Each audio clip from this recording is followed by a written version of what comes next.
Hello friends, CS3451 Introduction to Operating System. இந்த subject பொறுத்தவரை ஒவ்வொரு யூனிட்ல எந்தெந்த கொஸ்டின்ஸ்லாம் முக்கியமாக படிக்கலான்ட்டு அதுக்கான இம்பார்ட்டன்ட் கொஸ்டின்ஸ்லாம் கொடுத்துருக்கேன்.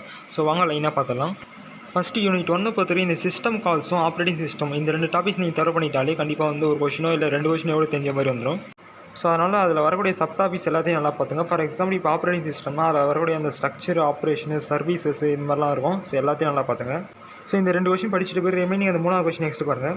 நெக்ஸ்ட் யூனிட் 2 பொறுத்தவரை இந்த critical selection problem with suitable எக்ஸாம்பிளோட நல்லா பார்த்துங்க. அதே மாதிரி டெட்லாக் பொறுத்தவரை இந்த definition, various condition, recovery steps, அதோட மெத்தட்ஸு, ப்ரிவென்ஷனு, அதே மாதிரி இந்த banker algorithm for deadlock avoidance with suitable example சொல்லி தனியாக கேட்க வாய்ப்பு. ஸோ அந்த கொஸ்டின் நல்லா பார்த்துங்க. ஸோ ஃபஸ்ட் யூனிட் மாதிரி இந்த ஃபஸ்ட்டு ரெண்டு கொஸ்டின் நீங்கள் தர பண்ணிட்டீங்க, ஒரு கொஸ்டின் கண்டிப்பாக அட்டன் பண்ணிடலாம். பட் இருந்தாலும் ஒரு சேஃப்டிக்காக மூணாவது நாளாக கொஸ்டின் வந்து கொடுத்துருக்கேன். ஸோ இதையும் கொஞ்சம் நல்லா பார்த்துங்க. நெக்ஸ்ட் யூனிட் 3 பொறுத்தவரைக்கும் சேம் அதே மாதிரி பார்த்தீங்கன்னா அதிகமாக டிக் பண்ணி இந்த மாதிரி ரவுண்ட் பண்ணி கொடுத்துருப்பேன். ஸோ இந்த மாதிரி கொஸ்டின்ஸ் நான் ஃபஸ்ட் நல்லா பார்த்துட்டு அப்புறம் ரிமைனிங் கொஸ்டின்ஸ் பார்த்தீங்கன்னா அண்டர்லைன் பண்ணாத கொஸ்டின்ஸ்லாம் நெக்ஸ்ட் பாருங்கள். நெக்ஸ்ட் யூனிட் 4 பொறுத்தவரைக்கும் இந்த ஆக்சஸ் மெத்தட்ஸ் அதில் வரக்கூடிய அந்த வேரியஸ் டைப்ஸ் எல்லாத்தையும் நல்லா பார்த்துங்க.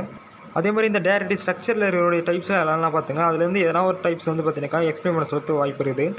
ஸோ இந்த ரெண்டு கொஸ்டின் நல்லா பார்த்துட்டு போயிருக்கு. ரிமைனிங் கொஸ்டினில் நெக்ஸ்ட் பாருங்கள். நெக்ஸ்ட் யூனிட் 5 பொறுத்தவரை இந்த விர்ச்சுவல் மிஷின் அதில் வரக்கூடிய டைப்ஸ் அண்ட் இம்ப்ளிமெண்டேஷன், அப்புறம் அந்த பில்டிங் பிளாக்ஸ் இது ரொம்ப இம்பார்ட்டன்ட் நல்லா பார்த்துங்க.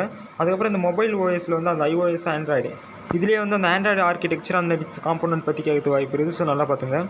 ஓகே, இப்போ நம்ம பார்த்த கொஸ்டின்ஸ் மூலிமா எந்தெந்த கொஸ்டின்ஸில் படிக்கலான்னு ஒரு ஐடியா கிடைச்சிருக்குன்னு நினைக்கிறேன். இந்த வீடியோ உங்களுக்கு யூஸ்ஃபுல்லாக இருக்குதுன்னு தோணுச்சு உங்கள் ஃப்ரெண்ட்ஸுங்க வந்து ஷேர் பண்ணுங்கள். ஓகே, நெக்ஸ்ட் வீடியோவில் பார்க்கலாம். பாய்.